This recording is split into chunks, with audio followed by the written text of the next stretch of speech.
December 2023ના રોજ ધોળકા શહેરમાં લોધીના લીમડા પાસે અરહિંદ હોસ્પિટલ સામે એક ઘરફોડ ચોરી થઈ હતી। આરોપીએ ગેરેજના શટરનું લોક ખોલી તિજોરીમાંથી સોના ચાંદીના દાગીના અને રોકડ રકમની ચોરી કરી હતી। પોલીસે આરોપી પાસેથી સોનાના 3 બિસ્કિટ, સોનાની ચેન, ઝુમ્મર, બંગડીઓ, અંગૂઠીઓ સહિત અન્ય દાગીના કબજે કર્યા છે। આ ઉપરાંત ચાંદીની 2 જોડી ઝાંઝર અને 19 લાખ રૂપિયા રોકડા પણ જપ્ત કર્યા છે। ધોળકા ટાઉન પોલીસ સ્ટેશનમાં ભારતીય ન્યાય સંહિતા 2023ની કલમ 331(3), 331(4) અને 305A હેઠળ ગુનો નોંધવામાં આવ્યો છે। પોલીસે કુલ 24.97 લાખનો મુદ્દામાલ કબજે કર્યો છે। ધોળકા ટાઉનમાં આજથી 2 દિવસ પહેલા એક ફારૂક રાધનપુરી નામના શખ્સને ઘરે એક ચોરી થઈ હતી।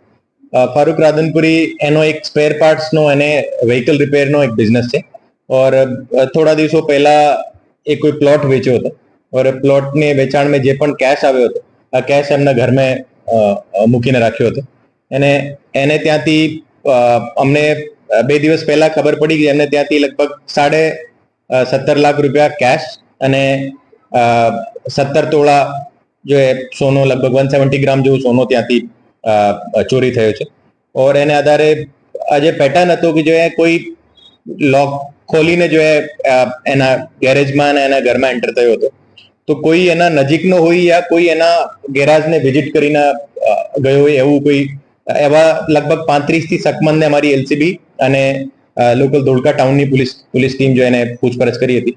ફાઇનલી એલસીબીની ટીમને એની ક્લુ મળ્યો હતો કે એનો એક ફ્રેન્ડ જે અહીંયા સામે એક ફ્રૂટની લારી લગાવતો હતો